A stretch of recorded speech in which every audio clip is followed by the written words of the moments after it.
I can see that you've embraced it to the point where you don't think zero complete, No, no completion. Wait, no, Xander. Here's how I've embraced it. Zero. I feel like I'm losing my mind here. I'm like, no, that's not what I said. I said, typically they'd get a first down and that would take care of itself. All right, what do you guys think of Patullo today? He was told what to do. He was the brilliant first half strategic mastermind.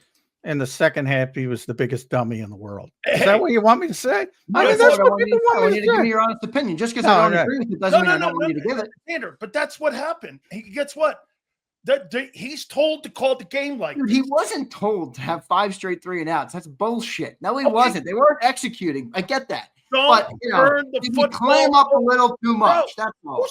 Xander, what do you mean? Who's told to have a 3-and-out? You never want a 3-and-out. Not ever.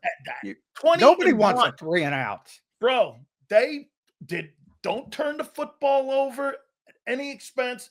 The 2 turnovers were the key in this game, and that shitty offense doesn't have to do anything in the second half to John's. Dude, 4 completions to AJ and Devontae.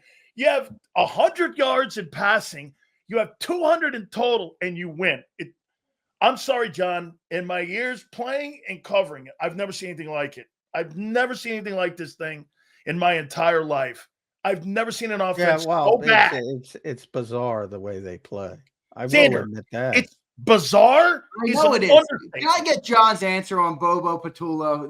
Because he gave me a sarcastic one. I didn't want the sarcastic answer. I want to hear John's take. I think Kevin's fine. I don't think Kevin's the issue. I don't think Kevin's the issue when you call an inside zone. Like you call an inside zone with Saquon Barkley or an outside zone. Look, let's be honest. This ain't rocket science. Inside zone, outside zone. Okay. So you call him inside zone, and I forget who missed the block, and he loses 3 yards on the first play. All right, is that Kevin Patullo's fault? You got Saquon Barkley. I got an 18-point lead. I'm going to run inside zone to Saquon Barkley, the NFL Offensive Player of the Year. Is that dummy? Is that a dummy decision? But somebody missed the block. I forget who. I got to go back and obviously watch it. And you're down. You lose 3 yards, and all of a sudden you're behind the sticks in the 2nd and 13. So then, what do? I don't know what they were doing, but they were trying to pass the ball. Because again, I can't. Unlike everybody in the audience, I can't judge play calls. I can only look at play results. After I talk to people, I can see what they were trying to do. But they were trying to pass the ball. And unlike in the first half, when I complimented Jalen Hurts for getting rid of the football, he takes a sack. And that was the 9-yard sack by Vita Vea. And remember, when you're taking a 9-yard sack, that means you had some time to get back there and time to get rid of the football. And then you're 3rd and 22. So at that point, they gave up on the drive and they just handed off. So people could say, I don't know too many people with 3rd and 22 on their play sheet, and they got a bunch of options. You can't get the ball to A.J. Brown. I mean, I don't know. 2 games now? They can't get the ball to A.J. Wait a minute, 4 games. You can't get he's on pace for 700 yards. You can't. They got the ball to A.J. They got the ball to AJ in the second half last week. But again, that's, AJ's been in desperation, John. This is part of his frustration because this dates back past Philadelphia. When he was in Tennessee, he had to play with Derrick Henry. So he's always been a receiver on a run-first team, and that limits your opportunities compared to other teams, And you see some of these shitty teams losing today, and you'll see, I don't know, I can pick it up. Worst offensive pro football, and they're 4-0. Crazy. I wouldn't call them the worst. Okay. Pro football. They're inconsistent. How about this? They're the number one. They're the best of the contending football teams that we know that we have in the NFC. of all the contending teams, they have the worst offense right now of any of those contending teams, and they're 4-0. I don't know. I mean, there's nothing else to be said about it. They're 4-0. I want a statue outside the link of Vic Fangio if this thing keeps going. The Eagles might agree with you. Let me say this to you. I'll go, you know what? You know how I disagree with John and that, because Spagnuolo's got 4 Super Bowl championships on 2 different teams. Okay, because Spags has the resume. He's going to the Pro Football Hall of Fame with those 4 Super Bowls. There is no doubt that guy makes chicken shit and makes chicken soup out of that chicken shit. And you didn't do it with the Giants or the Saints those 2 years. I mean, that dude just is some coordinator in how he gets after people, his situational play calling when it comes to blitzing with the feel of the game. Hey, I could promise you this here, Julian. I could promise you this here. Hey, Julian Laurie, I could promise you this here. That ain't anything to do with analytics. That dude goes like this. I like here, I'm blitzing there. I got my own analytics. Yeah. By the way, after the time Tampa had, that was a great blitz. You know, one of the things that I got on the tangent about in the pregame show is how people train these quarterbacks. Like that's like if you look at the losing teams today, Marcus Mariota, backup, obviously, 156 yards passing.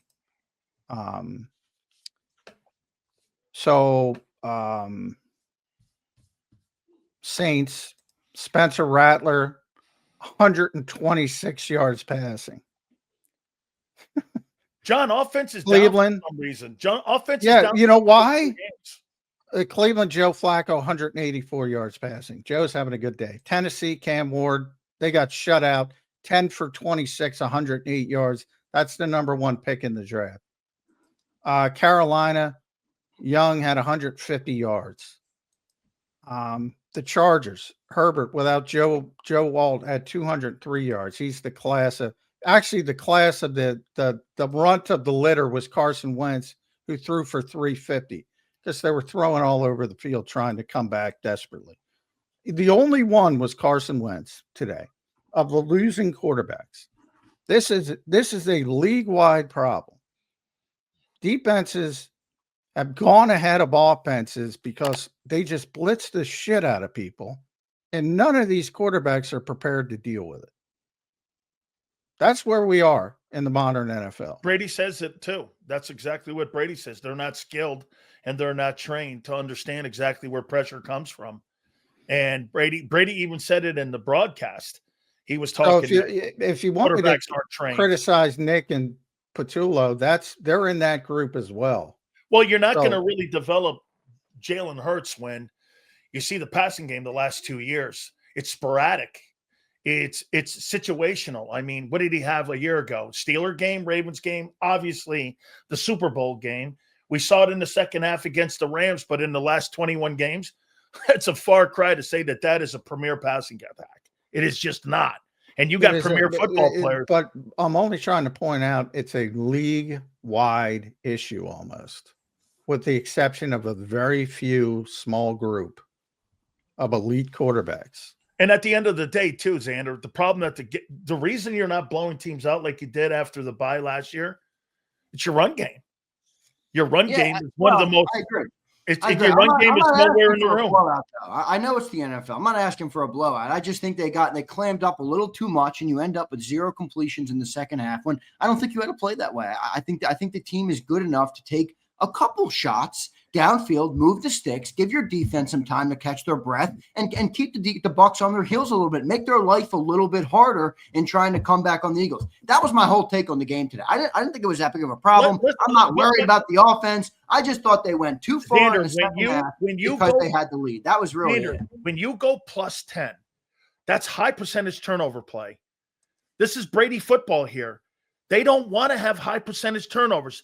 Tip passes. You saw what happened in the Kansas City game. They don't want that Kelsey play. They don't want deflections going off and turning into turnovers. They'd rather have underneath. They'd rather have slants. They'd rather have those type of passes.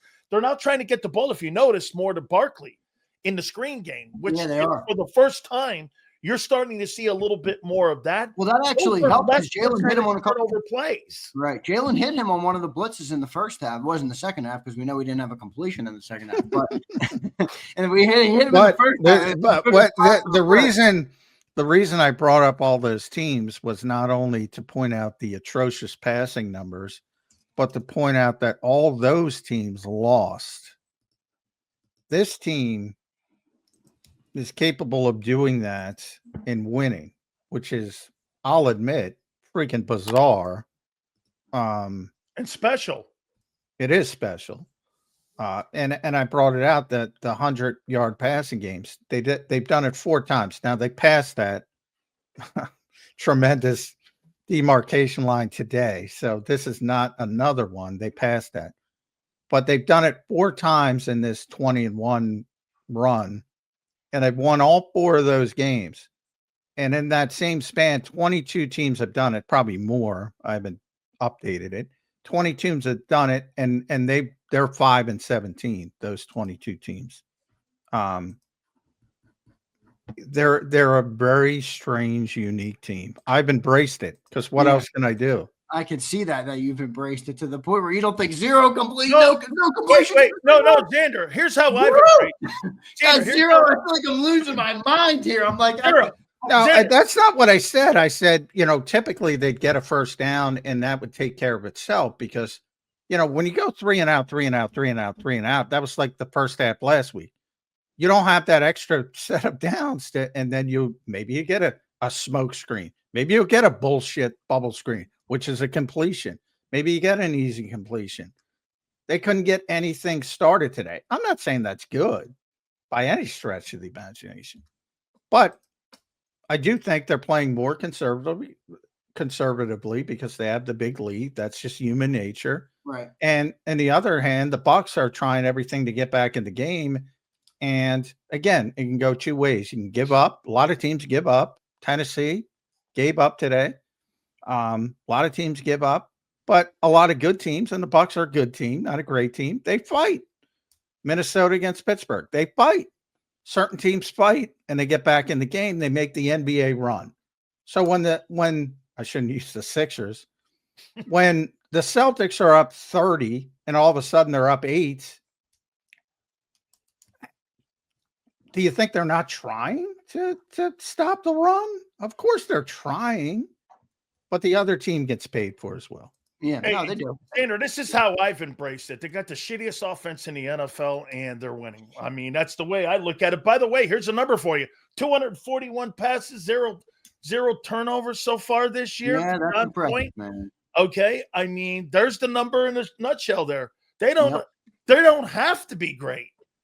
They're not great. That is seriously, of all the contending football teams I've seen in the last 35 years. That's the worst offensive football approach, and how they win games I have ever seen. That's ugly. Hey, John, Drew Brees is not wrong. It is hey, John, that's the worst show on turf. It might be. It is. I'm not going to defend the aesthetic nature of the offense. Well, I'll give the Eagles credit for this. I don't know another team in football that could complete 0 passes in the second half and still win the football game. Army. So they do have a weird knack to know how to win games, man. They do deserve a lot of credit for that. They're 4-0 this year.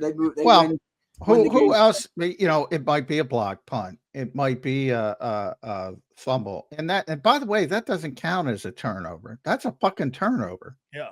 A block punt for a touchdown, a block field goal for a touchdown. I'll tell you what, they have found every single way to win a football game, and they'll probably invent a new one next week against Denver. I mean, I would say for the Eagles fans to fucking enjoy the ride, man. Oh, here we go. Cheese doesn't have many good comments, but here's maybe one of his better ones. Cheese, well done. Finally, you finally came alive, Cheese. He says, our team is so good we can fail while succeeding. It's frustratingly beautiful. I'll take that comment from Cheese. I just tweeted out the worst show on turf, the Eagles. Congratulations. Oh, gosh.